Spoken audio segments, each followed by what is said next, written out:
গান গাইতে গাইতে কিছু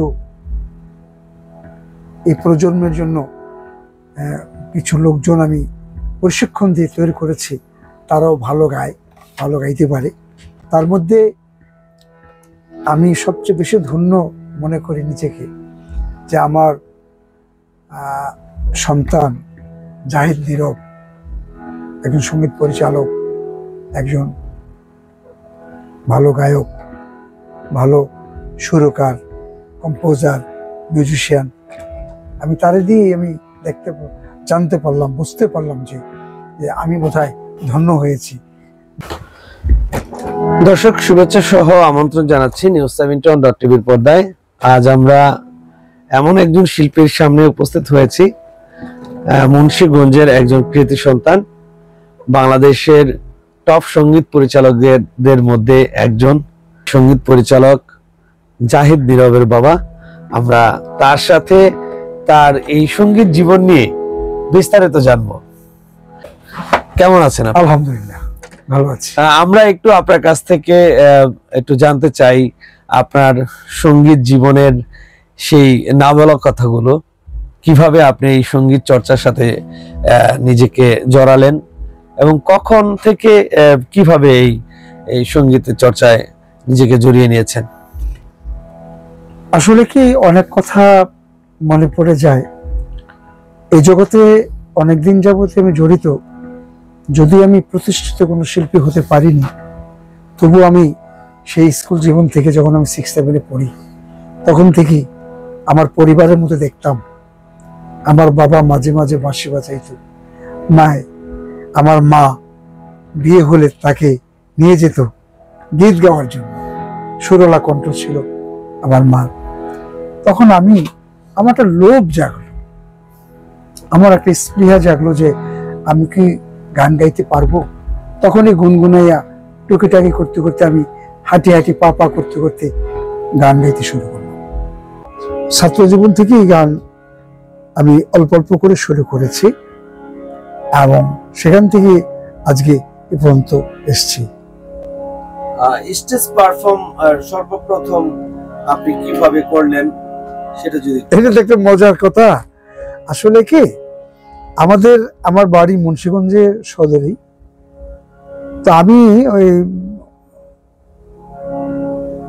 বড় মঞ্চে বলতে গেলে আমাদের এখানে গণসদন একটা মঞ্চ আছে, সেই 80-র দশকে সেই মঞ্চে আমি প্রথম স্টেজ পারফরমেন্স করলাম এবং সেখান থেকে আমার যাত্রা শুরু হয়েছে। অপ্রস্তুত ছিলাম আমি, তারপরও আমি মঞ্চে উঠে গানটি গাইলাম।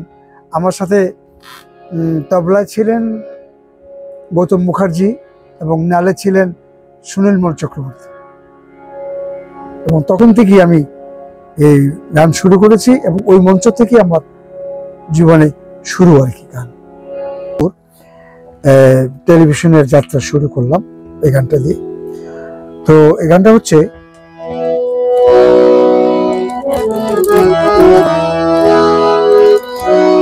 যার লাগিয়া করলাম চুরি,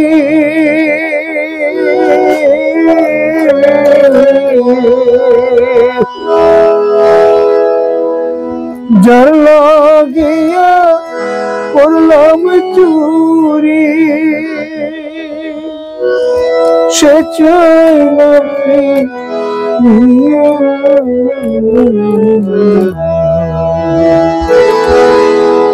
বন্ধুর প্রেমে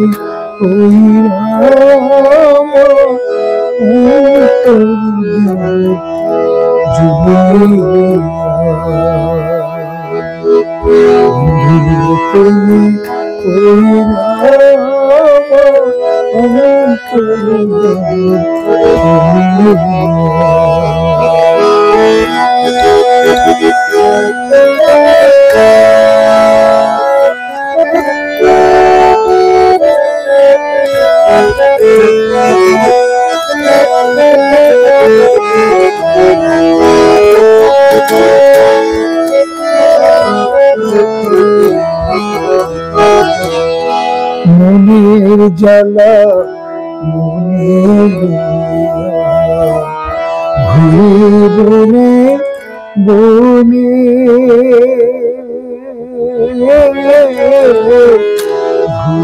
বনে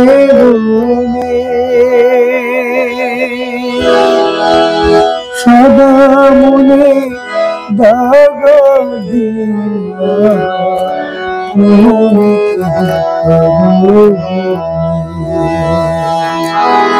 মনির জ্বালা বনে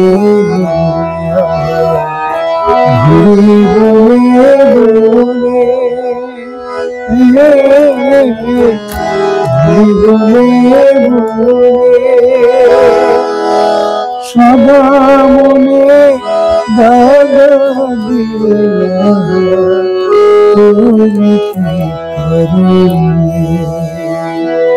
আর কতকাল থাকবো আমি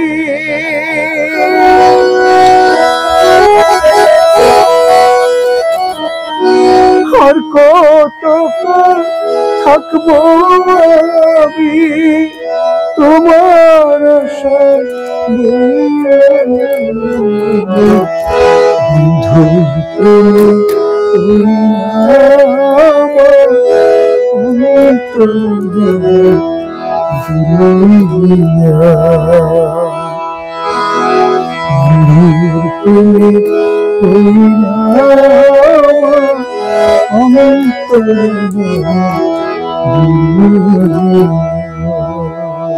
আসলে দেখেন, আমাদের সময়টা ছিল যে কেউ যদি টেলিভিশনে এবং রেডিওতে গান গাইতে পারত তাহলে তার সফলতা অর্জন হতো।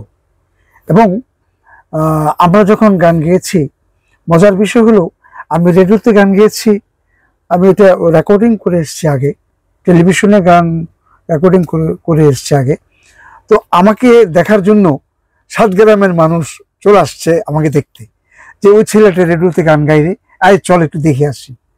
তখন আমাকে নিজেকে গর্ববোধ মনে হতো যে আমি রেডিওতে গান গাইছি, আমার দেখতে আসছে।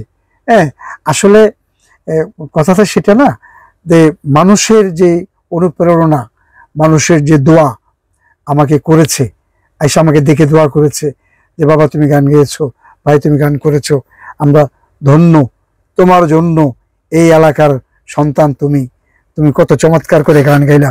অথচ রেডিওতে গান গাওয়ার টপ ব্যাপার, সিনেমাতে গান গাওয়ার টপ ব্যাপার, হ্যাঁ, টেলিভিশনে গাইছি, সেই রেকর্ডটাও দেখা গেছে আমার উঠার আঙ্গিনায় অনেক বড় করে কি বলে ওই যে গ্রামের ভাষায় ওগুলা বিছিয়ে শত শত মানুষ এসছে গান শোনার জন্য আমার গান। হ্যাঁ, সেই সিকোয়েন্স দৃশ্য আমার মনে পড়লে আমার হাসি পায়, ভালো লাগে। তো আসলে ওই সময়টা আর আজকের যে সময়টা, এখন ধরেন আমার ছেলে জাহিদ নীরব, এটা এখন সিনেমার গান করে, সিনেমার সঙ্গীত পরিচালক হিসেবে একজন স্বীকৃতি প্রাপ্ত অত্যন্ত ভালো সঙ্গীত পরিচালক। এবং আপনি খুশি হবেন যে কয়েকদিন আগেও একটা সরকারি প্রোগ্রাম নিজের সঙ্গীত পরিচালনায় প্যারিসে একটা পরিচালনা করে একটা সঙ্গীত, সেখানে একটা টিম নিয়ে গিয়ে একটা অনুষ্ঠান করে আসছে। তো এছাড়া জাহিদ নীরব লন্ডন, কানাডা, অস্ট্রেলিয়া, আমেরিকাতে অনেক প্রোগ্রাম করতে গিয়েছে এবং এখনো যায়। আর ছবিতে এখন সঙ্গীত পরিচালক টপদের মধ্যে, ভালো সঙ্গীত পরিচালকদের মধ্যে সে একজন। অত্যন্ত ভালো সুর করে আমার জানা মতে, এবং ভালো গায় আমার জানা মতে, অত্যন্ত ভালো কম্পোজার আমার জানা মতে। হ্যাঁ, এখন তো তাদের যে আমাদের যে যুগটা ছিল এটা কঠিন, আমার কাছে মনে হয় তাদের এই সময়টা বোধহয় একটু সহজ আর কি। আবার সহজ বলবো কি, যে তার অনেক কিছু জানাশোনা, তো ওই কঠিনগুলি তার জন্য সহজ হয়ে গেছে, যার জন্যই তার কাছে খুব ভালো লাগে এগুলি করতে, এবং আমি প্রাউডিটি ফিল করি এই জন্য। আচ্ছা, এবং আমার 3টা ছেলে, আমার 3টা মানিক, ওরা 3 জনই এই জগতে জড়িত। কেউ গান করে, কেউ তবলা বাজায়, কেউ সঙ্গীত পরিচালনা করে। এবং আমার মেজর ছেলে জাহিদ হাসান নীরবের স্টুডিও আছে, এখান থেকে অনেক কিছু সৃষ্টি হয় এবং অনেক জিঙ্গেল বলেন এবং গান রেকর্ডিং হয়। তো আমার আশা এগুলি সুন্দরভাবে বাস্তবায়িত হোক, এটা দেখলেই এবং এটা হলেই আমি নিজের ধন্য মনে করব।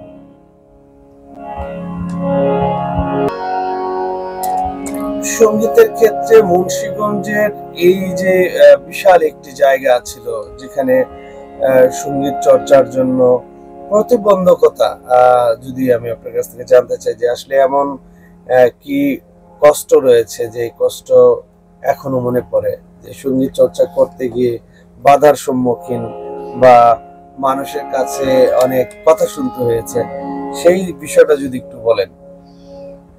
আসলে কি, আমরা যখন শুরু করেছিলাম সঙ্গীত, এদেশে গান বাজনার পক্ষে খুব কম লোকই ছিল এবং তারা অনেকেই গান বাজনা পছন্দ করতো না।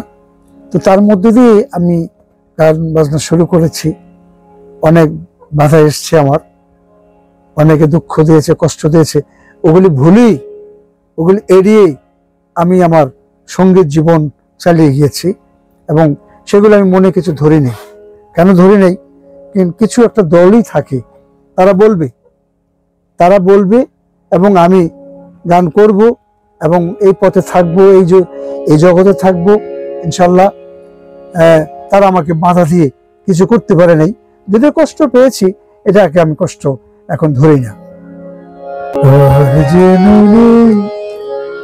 কোনো ভাবনা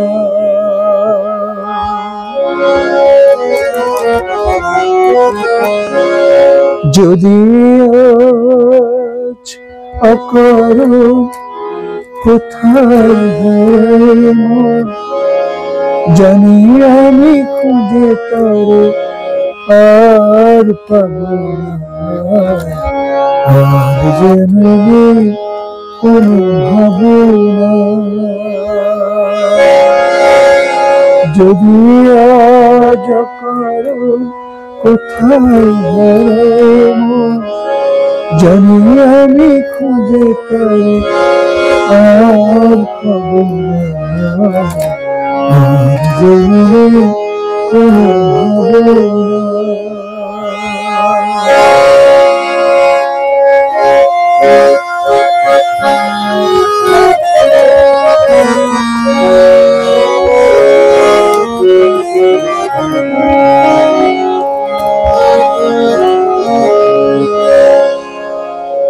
ভ্রমরের বেনু সুর উড়বে,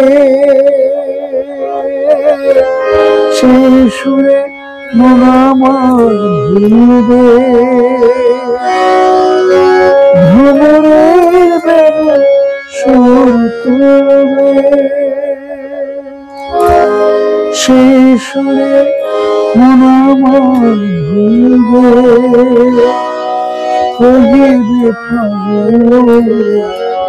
আমারে আমি তোমার ভুবন ছেড়ে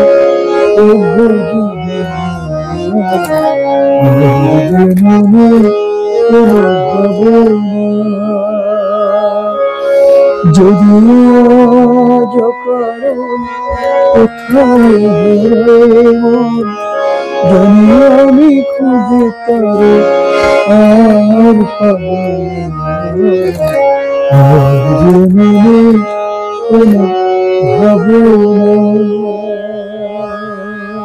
সঙ্গীত চর্চার মধ্য দিয়ে গান বাজনায় প্রবেশ করার পরে জাতীয় ভাবে যে টেলিভিশন এবং বেতারে গান গাওয়ার সুযোগ হয়েছিল? আসলে যে একটা কথা আছে না, মেঘ চাইতে মেঘ না চাইলে বৃষ্টি আসে। তো আমি একসময় গাইতে গাইতে হঠাৎ করে একটা সুযোগ আমার জীবনে চলে এসছে। তো সম্মানিত অত্যন্ত শ্রদ্ধেয় আমার দুজন গুণী ব্যক্তি, জনাব মুজিব পরদেশি, জহির আহমেদ, এরা বাংলাদেশ বেতারে নিয়মিত শিল্পী ছিলেন এবং টেলিভিশনে।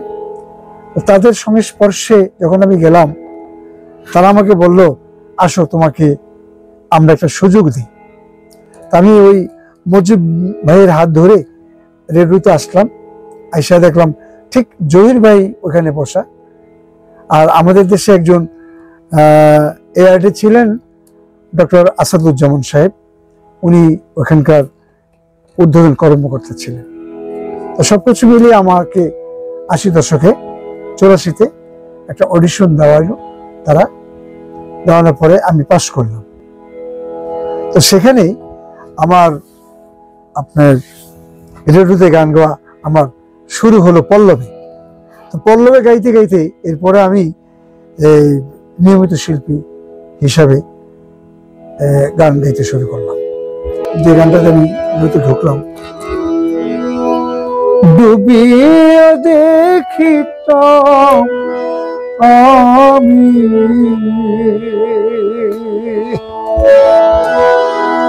ডুবিয়ে দেখিতাম আমি কোথায় নদীর বন্ধু যদি হইতে নদীর বন্ধু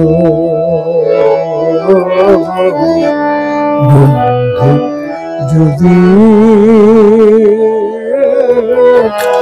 হইতে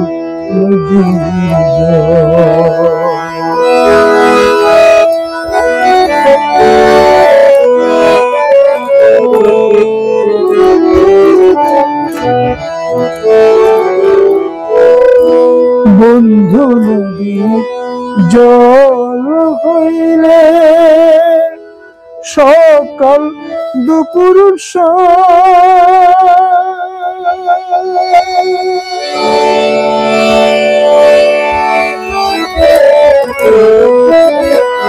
বন্ধু নদীর জল হইলে সকাল দুপুর মনির গান গেয়ে আমি জল জুড়াইতাম আমি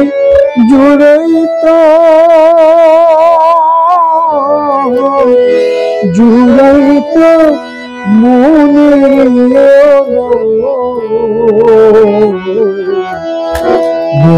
বন্ধু হইতে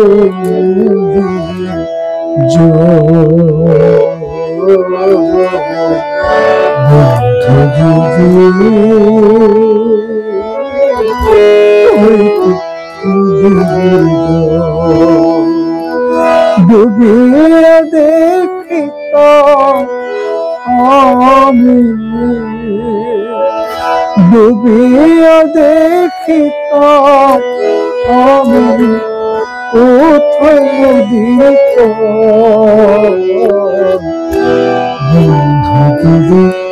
বন্ধু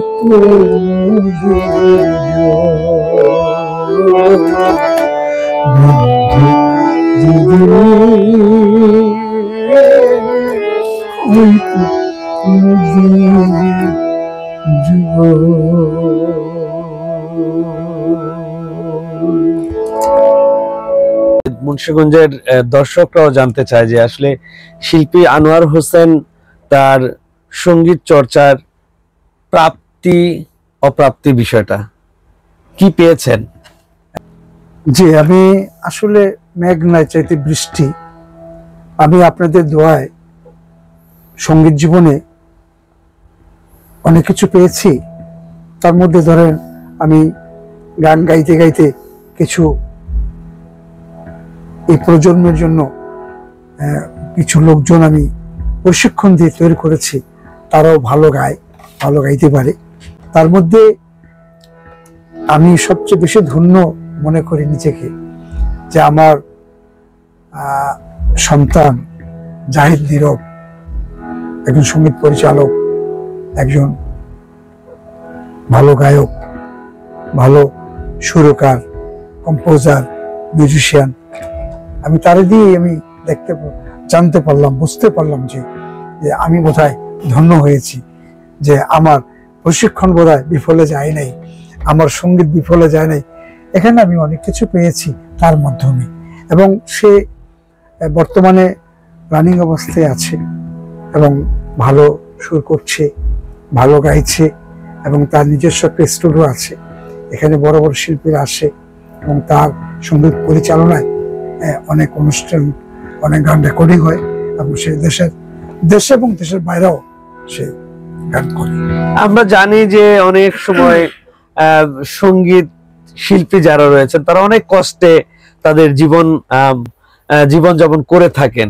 এমন কোন স্মৃতি রয়েছে কি যে এই যে সঙ্গীত পরিচয়, একজন সঙ্গীত শিল্পী হিসেবে নিজেকে অনেক স্ট্রাগল করতে হয়েছে, আজকের এই যে জাহিদ নীরবের যে বর্তমান অবস্থায়, এর আগের সঙ্গীত জীবনটা নিয়ে যদি কিছু বলেন?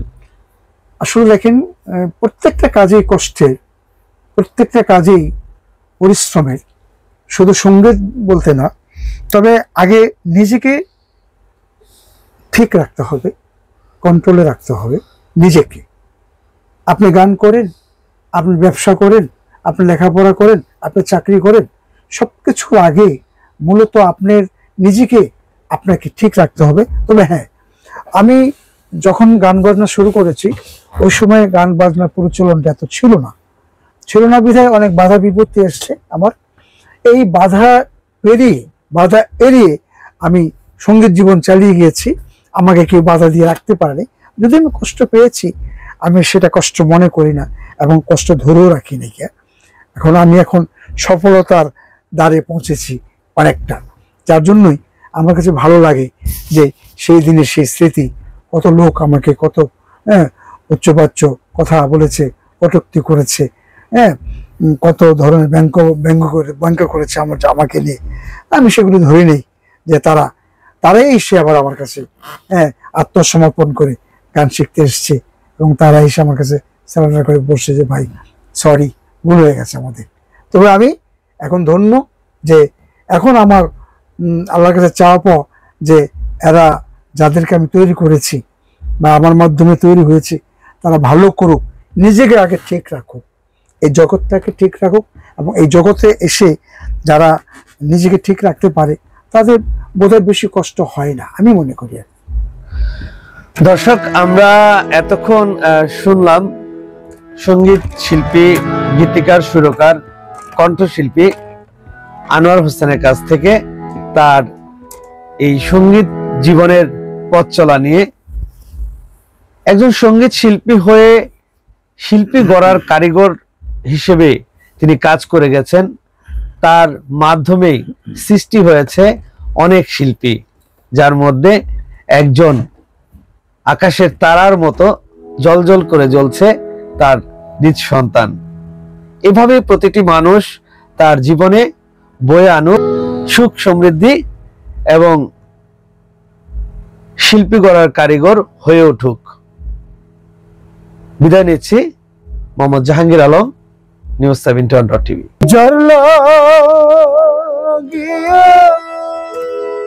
করলাম চুরি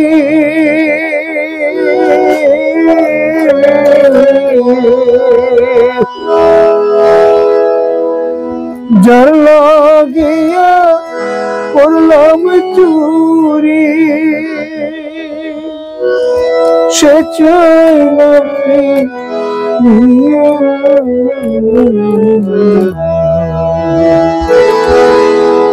বন্ধুর প্রেমে ওই